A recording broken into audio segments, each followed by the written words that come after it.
भाभी से किस बात की ईर्ष्या करती थी अलका।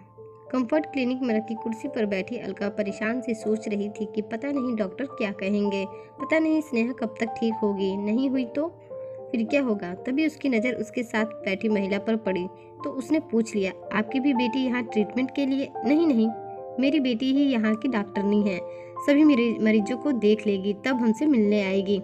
महिला ने मुस्कुराते हुए कहा। ओह, अलका फिर से अपने विचारों में खो गई।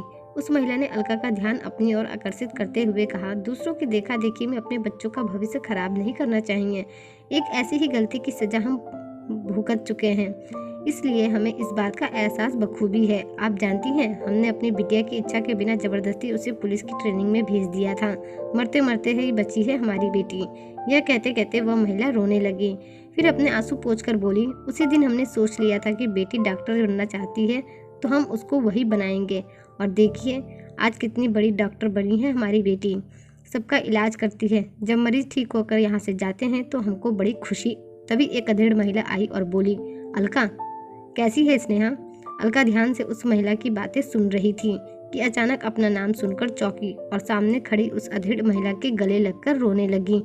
भाभी, मैंने आपके और स्नेहा के साथ बहुत बुरा किया है। वह अधेड़ उम्र की महिला अलका की नैना भाभी थी। वह धीरे से बुदबुदाई, रो ले, तेरा जी हल्का हो जाएगा। अलका जब 11 साल की रही होगी तभी उसकी माँ का स्वर्गवास हो गया था। घर में उसकी दादी थी जिनसे वह अपनी हर जिद पूरी करवा लिया करती थी। उससे 12 साल बड़े प्रकाश भैया थे जो अपनी बहन को जी जान से चाहते थे। अलका भी अपने भाई से चाहे जितना झगड़ा कर ले, लेकिन उसके भाई को कोई कुछ कह दे तो वह उसका मुंह नोचने को तैयार हो जाती थी। उसके पिता मसाले के थोक विक्रेता थे। ग्रेजुएशन के बाद उसके भैया पिता के कारोबार में हाथ बटाने लगे। प्रकाश को कारोबार में व्यस्त होते देख दादी ने अपने रिश्तेदारी के ही एक परिवार की लड़की नैना के साथ उसका विवाह करवा दिया। नैना देखने में जितनी सुंदर थी, स्वभाव से भी वह उतनी ही सुशील और मिलनसार थी। कुछ ही दिनों में अलका भी अपनी भाभी से घुल मिल गई। स्कूल की बातें हो या सहेलियों की कहानियां, अपनी भाभी से वह सब कह देती थी। अलका इंटर में थी तब दादी ने उसे बताया कि वह बुआ बनने वाली है। अपनी भतीजी ईवा को जब उसने पहली बार गोद में लिया तो वह खुशी से फूली नहीं समाई थी। कॉलेज से आने के बाद उसका समय ईवा के साथ ही बीतता था। प्रकाश पर अब अपने परिवार की जिम्मेदारी बढ़ती जा रही थी, इसलिए वह अलका के कई बताए काम करना भूल जाता था। अलका भी अब सयानी हो चली थी। प्रकाश यह कह देता, तुम देख ले, तुम खुद से कर लो। भाई की यह अनदेखी उसे अब खलने लगी। भाई का भाभी के साथ बैठना या बातें करना उसकी आंखों में चुभने लगा। न जाने क्यों मन ही मन उसे अपनी भाभी से जलन होने लगी। अक्सर वह दादी से भाभी की शिकायत करती कि भाभी जली हुई सब्जी मेरे लंच बॉक्स में देती है अथवा ईवा को मेरे पास आने नहीं देती। दादी ने पहले सोचा कि ये उसका बचपना है, धीरे धीरे ठीक हो जाएगा, लेकिन ऐसा नहीं हुआ। एक दिन तो उसने अपने पिता से यहाँ तक कह दिया कि भाभी ने कुछ जादू टोना करके भैया को अपने वश में कर लिया है। उन्होंने भाई को मुझसे दूर कर दिया है, आपको भी कर देगी। अलका के पिता और दादी ने उसे बहुत समझाया कि नैना तेरी भाभी है और तेरा कितना ख्याल रखती है, फिर तू उससे हमेशा चिढ़ी हुई क्यों रहती है? इतना तो सोच, वो तेरे से उम्र में बड़ी है, उसका आदर करने की बजाय तो उससे डाह करके अपने ही स्वभाव में जहर क्यों घोल रही है? लेकिन कहते हैं ना, इंसान के मस्तिष्क में जब एक बार किसी से ईर्ष्या करने की दुर्भावना घर कर लेती है तो उस पर किसी समझाइश का कोई असर नहीं होता। अलका ने भी अपने बड़ों की बातों पर कान नहीं दिया। वह नैना को नीचा दिखाने अथवा उससे दूसरों की नज़रों में गिराने का कोई मौका हाथ से जाने नहीं देती थी। नैना को भी इस बात का आभास होने लगा था कि अलका उससे ईर्ष्या करने लगी है, लेकिन क्यों, वो समझ नहीं पा रही थी। समय गुजरता गया लेकिन ननद भाभी के बीच की दूरी कम नहीं हुई। बीए के इम्तिहान खत्म होते ही अलका के पिता ने अपने ही एक जान पहचान के बेटे अंकित से उसका विवाह करा दिया। अंकित उसी शहर के एक बैंक में काम करता था। अंकित के घर में माँ और एक छोटा भाई था जिनके साथ अलका की अच्छी निपटी थी। अलका को ससुराल में खुश देखकर उसके मायके वाले बहुत खुश थे। एक दिन अंकित ने प्रकाश को बताया कि आप मामा बनने वाले हैं तो उसकी खुशी का ठिकाना ना रहा। दादी तो नाचने ही लगी थी। गोद भराई का सामान और उपहार लेकर जब प्रकाश पत्नी और बेटी संग बहन के ससुराल पहुंचे तो अलका ने भाई को प्रणाम किया, भतीजी को प्यार किया, लेकिन भाभी से उसने बात नहीं की। उसे खुश करने के लिए प्रकाश ने पैकेट खोलकर अलका को दिखाते हुए बोला कि ये देख, प्योर सिल्क की साड़ी, तेरी भाभी ने तेरा फेवरेट गुलाबी रंग पसंद किया है। भाभी का नाम सुनते ही अलका ने साड़ी फेंक दी और बोली, ऐसी घटिया रंग की साड़ी तो मेरे घर की नौकरानी भी नहीं पहनती।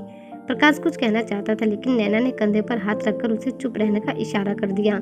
बीमार दादी अलका के इस व्यवहार को सह न सकी और कुछ दिनों बाद ही उसका सदा के लिए अपनी आंखें मूंद लीं। कुछ महीनों बाद अलका ने एक बेटी को जन्म दिया। नैना अलका के पास जाना चाहती थी, लेकिन उसके ससुर ने मना कर दिया और बेटी नातिन से मिलने अकेले ही चले गए। जबकि उपहारों की पूरी खरीदारी नैना ने ही की थी, लेकिन उन्होंने इस बारे में अलका को कुछ नहीं बताया। समय के साथ दोनों परिवारों की बच्चियां भी बड़ी होने लगी थीं। नैना की बेटी ईवा स्कूल की पढ़ाई पूरी करके कॉलेज जाने लगी थी। उधर अलका की बेटी स्नेहा भी 7वीं कक्षा की परीक्षा की तैयारी कर रही थी। पढ़ाई के साथ साथ ईवा की रुचि संगीत में भी थी। वह शहर के सिंगिंग एकेडमी में सिंगिंग की बारीकियां सीख रही थी। स्कूल में भी उसके कई प्रोग्राम हो चुके थे, जिसे लोगों ने बहुत सराहा था और वह उसी में अपना करियर बनाना चाहती थी। ईवा के गाने की प्रशंसा जब अलका के कानों तक पहुंची तो उसे यह बात सहन नहीं हुई। भाभी के प्रति कड़वाहट वाली दुर्भावना फिर से उसके मन में जागृत हो उठी और उसने ठान लिया कि वह अपनी स्नेहा को ईवा से भी बड़ी गायिका बनाकर रहेगी। उसने अंकित से कहा कि एक अच्छे गायन इंस्टीट्यूट में स्नेहा का एडमिशन करा दीजिए। लेकिन स्नेहा की गायन में बिल्कुल भी रुचि नहीं थी। उसे डांस करना बहुत अच्छा लगता था। उसके डांस की प्रशंसा सभी किया करते थे, लेकिन अलका की जिद के आगे उसे झुकना ही पड़ा और वह गायन का रियाज करने लगी। बेमन से किया गया हर कार्य इंसान को बोझ लगता है। कुछ ही दिनों में स्नेहा को भी गायन क्लास जाना एक बोझ सा लगने लगा। अक्सर उसके पैरों में दर्द रहने लगा। वह क्लास जाने को मना करती तो अलका उस पर दबाव डालती। दरअसल अलका को पता ही नहीं था कि वह अपनी भाभी के प्रति जलन भावना का गुबार अपनी बेटी पर निकाल रही है। उसके इस रवैये से स्नेहा का पढ़ाई से भी मन दूर होने लगा। स्कूल से शिकायत आई तब अंकित ने अलका को डांटा कि ये क्या भूत सवार हो गया है तुम पर। स्नेहा जब गायन क्लास नहीं जाना चाहती है तो तुम उससे जबरदस्ती क्यों कर रही हो? तुम्हारी इस जिद के कारण वह अपनी पढ़ाई में भी पिछड़ गई है। अरे आप नहीं जानते, मैं इसे ईवा से भी अच्छी गायिका बनाकर भाभी को दिखलाऊंगी। अलका चिल्लाते हुए बोली, स्नेहा हमारी बेटी है, इसमें भाभी और ईवा कहाँ से आ गई? अंकित चकित थे। दोनों के बीच बहस चलने लगी और उसी बीच स्नेहा ने अपने कमरे का दरवाजा बंद कर लिया। अंकित के पहुंचने तक स्नेहा ने दरवाजा अंदर से लॉक कर लिया था। अंकित को किसी अनहोनी की आशंका होने लगी। उसने स्नेहा कहते हुए जोर से दरवाजा पीटना शुरू कर दिया। तब तक अलका और अंकित का भाई भी आकर खिड़की खोलने का प्रयास करने लगे। तब अंकित की मां ने दरवाजा तोड़ देने को कहा। दरवाजा तोड़ने पर बेटी को बेहोश देखकर अलका के मुंह से चीख निकल गई। पास रखी शीशी देखकर अंकित समझ गया कि स्नेहा ने नींद की गोलियां खा ली हैं। स्नेहा को लेकर भाभी कंफर्ट क्लिनिक पहुंची तो अंकित के मित्र का था, परंतु इलाज से स्नेहा की जान तो बच गई, लेकिन अभी भी वह मानसिक तनाव से गुजर रही थी। यह खबर सुनते ही प्रकाश और उसके पिता क्लिनिक पहुंचे। ये सब कैसे हुआ? पूछने पर अंकित ने उन्हें पूरी बात समझाई तो सुनकर अलका के पिता चकित रह गए। उनकी बेटी इतने सालों एक काल्पनिक ईर्ष्या की शिकार थी और उन्हें पता ही नहीं चला। स्नेहा को लेकर सभी घर पहुंचे। तब अलका के पिता ने प्यार से बेटी को समझाया, देख बेटी, एक छोटी सी गलतफहमी के कारण तुम अपनी भाभी से जलन करने लगी। जब तुम्हारी गोद में स्नेहा आई थी तो अंकित भी तुम्हारे और स्नेहा के साथ समय बिताता था ना? तब क्या उसके भाई और माँ को तुमसे जलन होती थी? अलका ने गर्दन हिलाते हुए ना कहा।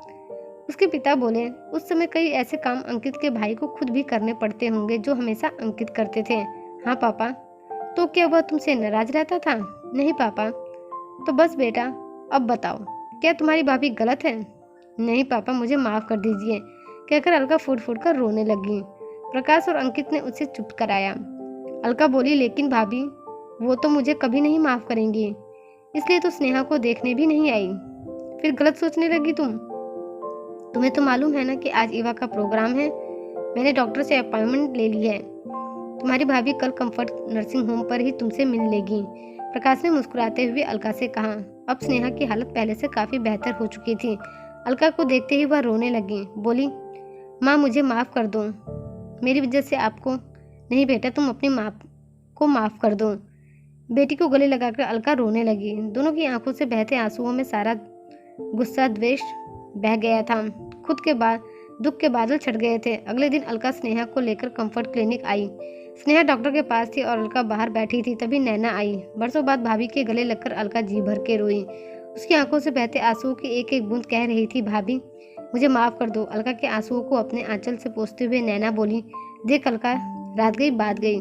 इस कलाकार प्रतियोगिता के युग में विकल्प बहुत हैं और अवसर भी। किसी दूसरे से बेहतर नहीं, हमें खुद को बेहतर बनाना है। युवा को गायन में रुचि थी तो उसने वही किया। स्नेहा को डांसिंग में। हाँ भाभी, अलका बोली। अब मेरी आंखें खुल गई है भाभी। अब स्नेहा। तभी चेंबर से डॉक्टर साहिबा निकली तो दोनों दौड़ पड़ी। स्नेहा, ठीक है, 15 दिनों के बाद एक बार फिर से आकर मिल लीजिएगा, जस्ट अ रूटीन चेकअप। मुस्कुराते हुए डॉक्टर बोली और अपनी माँ के पास बाहर चली गई। स्नेहा मुस्कुराते हुए आई तो अलका की आंखें खुशी से छलक पड़ी। स्नेहा बोली, माँ अब हमारी लाडली स्नेहा डांसिंग क्लास ज्वाइन करेगी। ये रहा एडमिशन फॉर्म। अलका के देवर ने फॉर्म स्नेहा को थमाया तो स्नेहा खुशी से उछल पड़ी। थैंक यू चाचू। सभी घर जाने लगे तो अलका बोली, भाभी मैं भी ना कितनी। अरे तो मैं कौन सी कम थी, मैं भी तो, मतलब कि आपको भी जलन।